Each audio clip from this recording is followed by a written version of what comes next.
अस्सलामु अलैकुम वरहमतुल्लाहि वबरकातुहू। वालेकुमुस्सलाम वरहमतुल्लाहि वबरकातुहू। अल्हम्दुलिल्लाहि कफ़ा व सलामुन अला इबादिहिल्लज़ीना इस्तफ़ा अम्मा बाद। औज़ु बिल्लाहि मिनश शैतानिर रजीम। बिस्मिल्लाहिर रहमानिर रहीम। इन्नल्लाहा यअमुरुकुम अन तुअद्दुल अमानाति इला अहलिहा रब्बि इश्रह ली सदरी व यस्सिर ली अमरी वहलुल उक़दतम मिन लिसानी यफ़क़हू क़ौली रब्बि ज़िदनी इल्मा सुब्हानका ला इल्मा लना इल्ला मा अल्लमतना इन्नका अंतल अलीमुल हकीम। अल्लाहुम्मा सल्लि अला मुहम्मद व अला आलि मुहम्मद कमा सल्लैता अला इब्राहीम व अला आलि इब्राहीम इन्नका हमीदुम मजीद। अल्लाहुम्मा बारिक अला मुहम्मद व अला आलि मुहम्मद कमा बारकता अला इब्राहीम व अला आलि इब्राहीम इन्नका हमीदुम मजीद। उलमाए कराम, बुज़ुर्गों, दोस्तों, साथियों, ख़वातीन इस्लाम और प्यारे बच्चों, मैंने सूरह निसा सूरह नंबर 4 की आयत नंबर 58 आप लोगों के सामने पढ़ी है।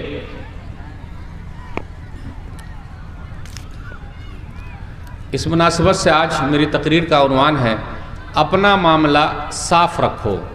सबसे पहले अल्लाह रब्बुल आलमीन का बेइंतहा शुक्र और एहसान है कि हम और आप इतनी रात के बाद भी यहाँ जमे हुए हैं अल्हम्दुलिल्लाह। और आपके गांव की एक बड़ी खुशनसीबी है और मैं आपके गांव को बरकती गांव कहता हूँ। काहे? क्योंकि चारों तरफ बारिश हो गई है, जलसे की वजह से आपके गांव में बारिश हो ही नहीं रही है। सही है कि नहीं भाई? बोल ही नहीं रहे। तो आपका गांव बरकती गांव है और आप लोग खुद ही बरकती आदमी हैं, यानी बारिश बरसने के लिए तैयार है चारों तरफ। कब जलसा ख़त्म हो और बारिश बरस जाए, है कि नहीं ऐसा? तो अल्लाह का शुक्र अदा कीजिए, आप लोग बड़े बरकती लोग हैं। ज़ोर से बोलिए आमीन। आमीन। मेरे भाइयों, मेरा टॉपिक है अपना मामला साफ़ रखो। ये मौली साहब ऐसे हैं कि आपको मौली साहब के साथ बात करना पड़ेगा, हाँ हाँ ना ना बोलना पड़ेगा। पहले ये मैं बता दूं भाई, आमी बंगला जानी ना। मौली साहब बंगला नहीं जानते। सही बोले कि गलत बोले? सही। साथ दीजिए ना। आमी बंगला जानी ना, ये जुमला सही है कि गलत है भाई? सही है। और जितने यूट्यूब वाले भाई आए हुए हैं सबकी जिम्मेदारी ये है कि गलत गलत थंबनेल ये नहीं लगाएंगे। और ज़िम्मेदारी ये है कि मदरसे के लिए ये लोग भी अपनी रसीद फाड़ के जाएंगे इंशाअल्लाह। बोलिए भाई आप लोग अल्हम्दुलिल्लाह। उर्दू आ रही है ना समझ में मेरी आप लोगों को? जी जी। बोलिए बोलिए अल्हम्दुलिल्लाह आ रही है समझ में। चलिए हम शुरू करते हैं। क्या हमारा और आपका मामला अल्लाह के साथ सही है? कुरान की आयत में पढ़ता हूँ, इय्याका नअबुदु व इय्याका नस्तईन। सूरह फातिहा में हम और आप पढ़ते हैं, ऐ अल्लाह हम सिर्फ तेरी ही इबादत करते हैं और तुझसे ही मदद मांगते हैं। अगर मैं इसका तर्जुमा ये करूँ कि ऐ अल्लाह मैं तेरी भी इबादत करता हूँ, तुझसे भी मदद मांगता हूँ, तो अब आप ही बताइए भी वाला तर्जुमा सही है या ही वाला तर्जुमा सही है? ही वाला। आए ही वाला या भी वाला? ही वाला। ही वाला तर्जुमा सही है। मिसाल के तौर पर मेरी बीवी मुझसे कहे कि मैं आप ही की बीवी हूँ, तब तो माशाअल्लाह मेरे अच्छे दिन आ गए अल्हम्दुलिल्लाह। लेकिन जिस दिन मेरी बीवी कहे कि मैं आपकी भी बीवी हूँ, तब उसके दिन आ गए, अब उसको घर से जाना पड़ेगा। सही है कि नहीं? बोलिए, साथ दीजिए। है कि नहीं मेरे भाई? इसलिए हमें और आपको अल्लाह के साथ अपना मामला साफ़ रखना है, अल्लाह की इबादत करनी। अभी देखिए रमज़ान का महीना गया, 1 महीना फुल और 11 महीना गुल। अब वो नज़र ही नहीं आ रहे। क्यों? अफसोस आज़ाद होगा शैतान, मस्जिदें होंगी वीरान, अलमारी में बंद होंगे कुरान, गुनाहों में डूबेगा मुसलमान, क्योंकि रुखसत हो रहा है माह रमज़ान।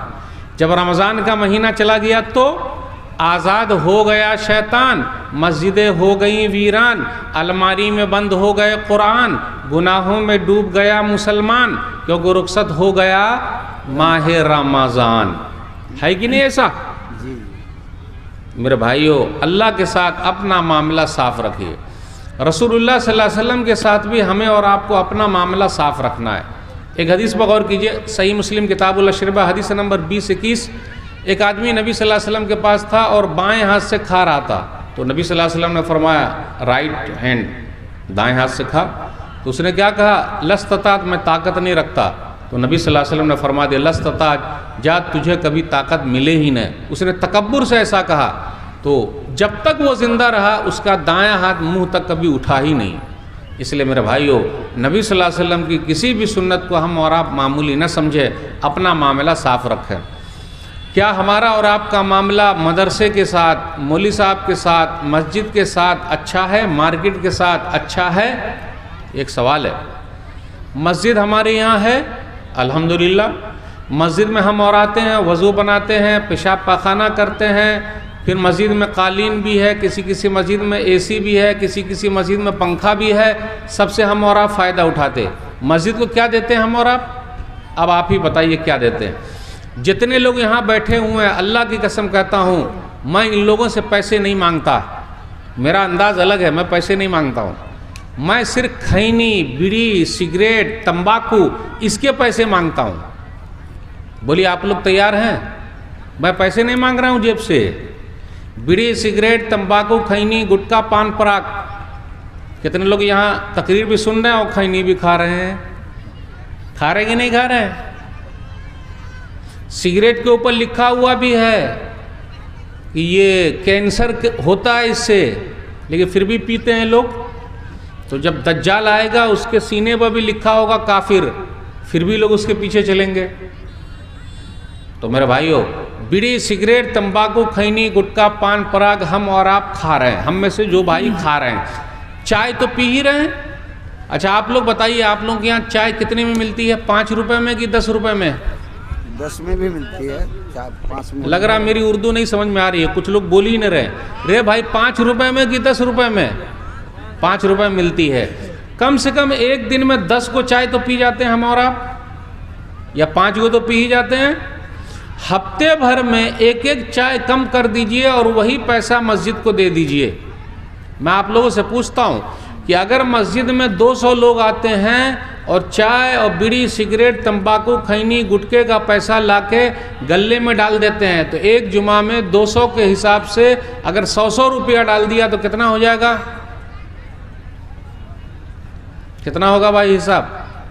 200 आदमी आए और 100 रुपया गले में डालें, वो भी बीड़ी, सिगरेट, तंबाकू, खैनी, गुटखे का, कितना होगा भाई? 20,000 हो गया। तो ये जेब का पैसा गया या अपनी सेहत का पैसा बचा? सेहत। अगर हम और आप एक चाय कम पिएंगे तो शुगर ज़रा कम रहेगा, है कि नहीं?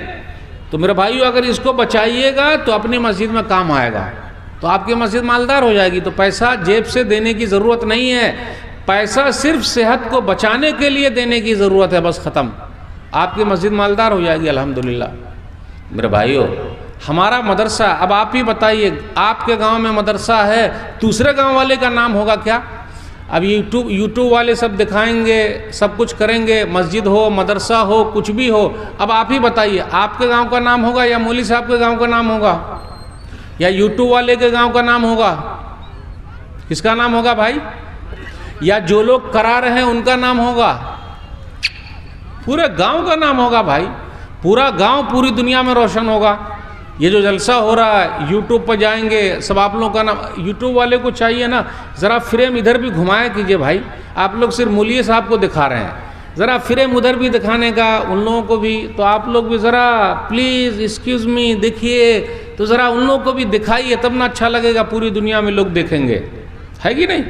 तो मेरे भाइयों, हमें और आपको अपना मामला हर एक के साथ साफ रखना। याद रखिएगा, अपने यहाँ दीनी तालीम की कमी है। अब तो दुनियावी तालीम में तो लोग बहुत आगे हैं। मैं तो कहता हूँ दोनों में आगे बढ़िए। एक बात पूछ लूँ, बुरा ना मानिएगा, आप लोग जवाब दीजिएगा, सब लोग जवाब देंगे? अच्छा आप ही बताइए, लालू जी एक नेताजी हैं, उनके बेटा का नाम सबको मालूम है? आप में से कोई भाई है जिनको नहीं मालूम है? क्या नाम है भाई? नाम मालूम है ना सबको? हमारे बेटा का नाम किसी नेताजी को मालूम है क्या? बोलिए, पूछिए ना जी नहीं। बस समझे कि ना समझे उर्दू? भाई हमारे बेटा का नाम किसी नेताजी को मालूम है? नहीं है। काहे? काहे? क्यों? कभी आपने सोचा? मेरे भाइयों, सोचने की जरूरत है। आपको अपने बच्चों की फिक्र करनी है भाई। इतना बड़ा मजमा, कोई डॉक्टर साहब, इंजीनियर साहब, मास्टर साहब, पुलिस साहब, जज साहब हैं क्या? हम उसमें भी आगे नहीं है। कोई पुलिस है आपके गांव में? अरे आपके गांव में पुलिस है? पुलिस है, जज हैं? नहीं है। क्या हैं? मास्टर साहब हैं, वकील साहब हैं? काहे नहीं है भाई? क्यों नहीं है? क्योंकि हम और आप अपने बच्चों को नहीं पढ़ा रहे हैं। क्या पढ़ा रहे हैं? खेती बाड़ी, पैसा पैसा, पैसे के पीछे भाग रहे हैं, लेकिन पैसा आता ही नहीं है। जो ना करे बाबू भैया वो करे रुपैया। सबसे बड़ा है पैसा पीर, न बाबू न भैया, सबसे बड़ा रुपैया। आ ही नहीं रहा है। कोई बता दे आ रहा है? तो पैसा कमाने में भी हम आगे नहीं है, दुनिया कमाने में भी आगे नहीं है। मेरे भाइयों आगे बढ़िए, आगे बढ़िए। आधी रोटी खाएंगे, बउआ को पढ़ाएंगे, यानी अपने बच्चे को पढ़ाएंगे और वो लोग टॉप करेंगे। होना चाहिए कि नहीं होना चाहिए? फिक्र कौन करेगा? मैं मुबारकबाद देता हूँ अल्हम्दुलिल्लाह जिन लोगों ने ये मजलिस सजाई है। मेरे जहन में तो था ही नहीं कि इतना बड़ा सजा देंगे, तो आप सब लोग काबिल मुबारकबाद है। लेकिन एक दिन सजाने से नहीं होगा मेरे भाइयों। ये चीज़ एक दिन के लिए नहीं है, हमेशा आपको फिक्र करनी है। आखिरत की फ़िक्र भी होनी चाहिए, मरने के बाद की फ़िक्र भी होनी चाहिए, दुनिया के लिए भी होना चाहिए। मैं आ रहा था तो रास्ते में ये सब बात चल रही थी कि जो नौजवान फ़िक्रमंद हैं तो वो यही चाह रहे हैं कि हमारे गांव के अंदर भी बच्चे आगे निकले। शाहीन ग्रुप को जानते हैं आप लोग? शाहीन ग्रुप, शाहीन ग्रुप मालूम है? बीदर कर्नाटक का शाहीन ग्रुप, माशाअल्लाह वो लोग तो डॉक्टर बना रहे हैं, इंजीनियर बना रहे हैं अल्हम्दुलिल्लाह हाफिज़ लोगों को। लेकिन एक तरफ ये भी है कि भाई दीनी तालीम का क्या होगा अगर सब लोग उधर ही चले जाएंगे, तो रूहानियत कहाँ रहेगी? मैं एक बात पूछना चाहता हूँ, हम और आप जो नाम के मुसलमान हैं ये किन लोगों की वजह से है? मौलवियों की वजह से है। अगर ये मौलाना साहब ना हो तो फिर कुछ है ही नहीं। इसलिए मेरे भाइयों उलमा की इज़्ज़त कीजिए, एहतराम कीजिए, इनसे लड़ाई झगड़ा नहीं करना, इनको घटिया नहीं समझना। एक बात याद रखिएगा, मौली साहब की दुआ भी लगती है, मौली साहब की बद्दुआ भी लगती है। लग रहा है अल्लाह की रहमत बरस रही है ना? कब तक चलेगा? खैर अल्लाह का शुक्र अदा कीजिए जिस हालत में भी हो। बस एक दो हदीस बयान कर रहा हूँ। एक हदीस है सही बुखारी किताबुल अज़ान, हदीस नंबर 755। एक सहाबी हैं साद बिन वक्कास रज़ियल्लाहु ताला अन्हु, कूफा के गवर्नर हैं। कुछ लोगों ने उन पर एतराज़ किया तो उनको हटा दिया गया। एक नए गवर्नर आ गए अम्मार बिन यासिर रज़ियल्लाहु ताला अन्हु, वो नमाज़ पढ़ाते हैं। तो एक आदमी ने एतराज़ किया था, अरे इनको तो नमाज़ पढ़ाना नहीं आता।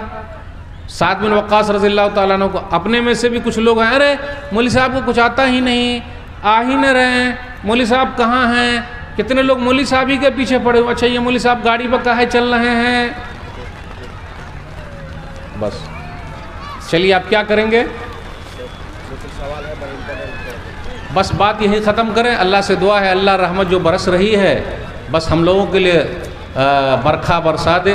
अल्लाहुम्मा सय्यिबन नाफ़िअन। वो हदीस को ख़त्म करते हैं, इंशाअल्लाह फिर मुलाकात होगी। वस्सलामु अलैकुम रहमतुल्लाहि व बरकातुहू। एक आध सवाल है, किन हालत में क़ज़ा, अच्छा ऊपर वाला कुछ सवालात हैं जैसे सोशल मीडिया पर लोगों को हंसाने के लिए वीडियो बनाना कैसा है? भाई लोगों को हंसाने के लिए वीडियो बनाना सही नहीं। हम तो दुनिया से चले जाएंगे, ये वीडियो रहेगी, उसका बड़ा नुकसान हो जाएगा। हाँ सोशल मीडिया पर ऐसी वीडियो बनाइए जिससे लोगों का फ़ायदा हो, मरने के बाद हमारा फ़ायदा हो। तो बुराई को बढ़ाने के लिए रास्ता मत दीजिए, तो इसलिए ऐसी वीडियो बनाना सही नहीं। किन हालत में क़ज़ा नमाज दुरुस्त है? जब नमाज छूट जाए तो उसको तो पढ़ना है ही। क़ज़ा मतलब पढ़ लेना है। क्या करेंगे? हम सो गए हैं, फिर और कहीं सफ़र में हैं, तो इस तरीके से। क्या मस्जिद के अंदर मैयत का ऐलान करना दुरुस्त है? ऐलान तो नहीं होना चाहिए, लेकिन कहीं कहीं मजबूरी है, गांव घर देहात में, तो बस मजबूरी के तहत ऐसा है। नबी सल्लल्लाहु अलैहि वसल्लम ने भी जो ऐलान किया था वो मस्जिद ही में किया था, लेकिन बगैर माइक के हो। आजकल तो सोशल मीडिया का दौर है, तो चाहिए कि सोशल मीडिया के ज़रिए लोग बात पहुँचा दें। वल्लाहु आलम बिस्सवाब। शेख कहाँ हैं? 2-4-10 मिनट उनको भी बुलवा दो। तो अभी बारिश शुरू हुई। हाँ बारिश रुक गई सर। नहीं रुक गई सर, रुक गई। आप लोग बैठ जाएंगे, बैठिए जहाँ पर बैठिए। और कहाँ है सवाल? हो गया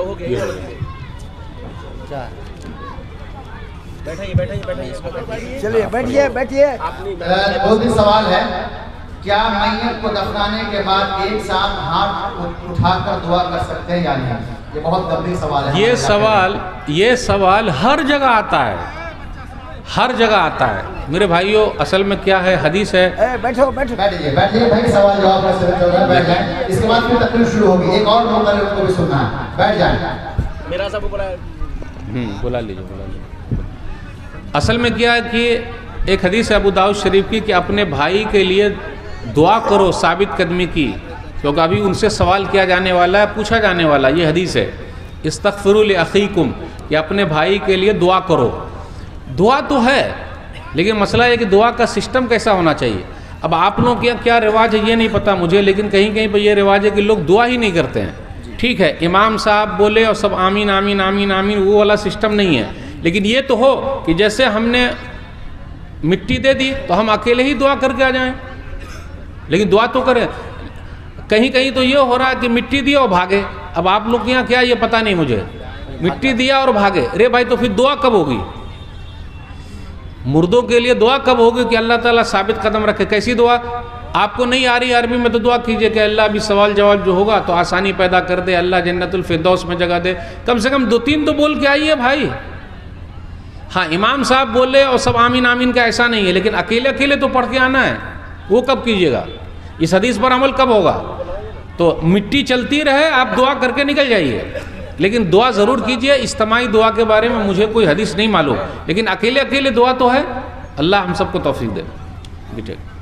किसी के जनाजे में आदमी बहुत ज़्यादा होने की वजह से कुछ लोग मिट्टी देते हैं, और फिर कुछ लोग जो मिट्टी देने के बाद जो मिट्टी रहता है उसी को फिर दोबारा हटा करके फिर दोबारा मिट्टी दे देते हैं बाकी लोग। अच्छा, नहीं भाई, तो मुझे तो ये नहीं मालूम ऐसा। उसको हटा के फिर दोबारा दे दिए? जी नहीं, वल्लाह आलम। किसी और आलिम से पूछ लीजिए आप लोग, वल्लाह आलम इस सवाल।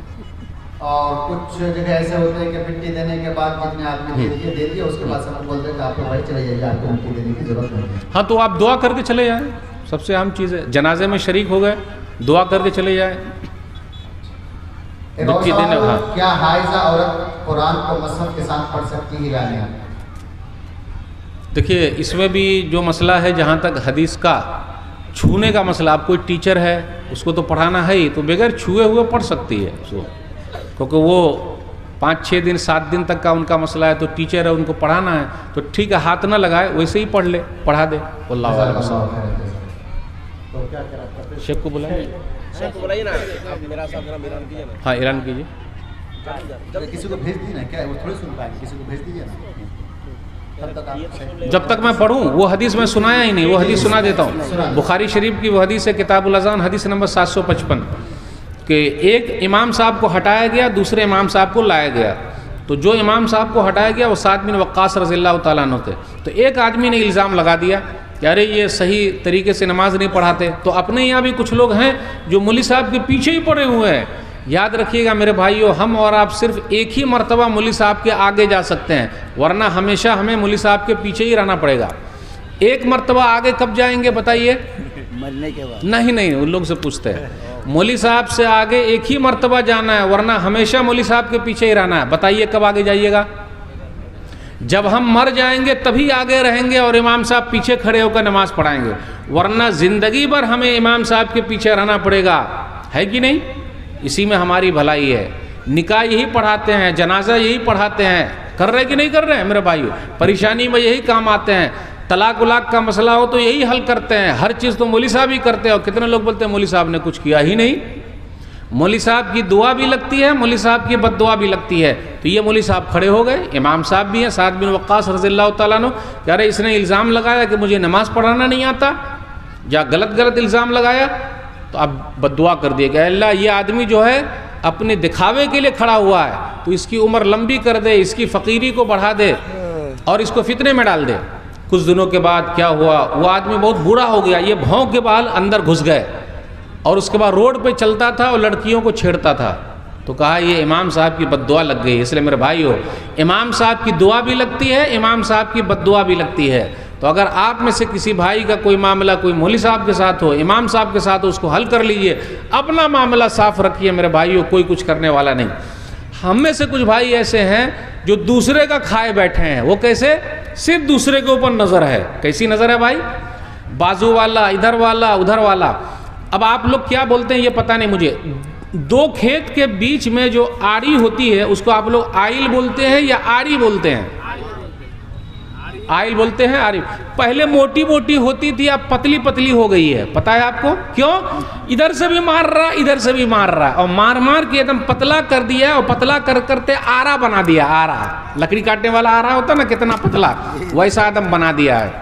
अल्लाह ने इनकी भी बरकत छीन ली, इनकी भी बरकत छीन ली।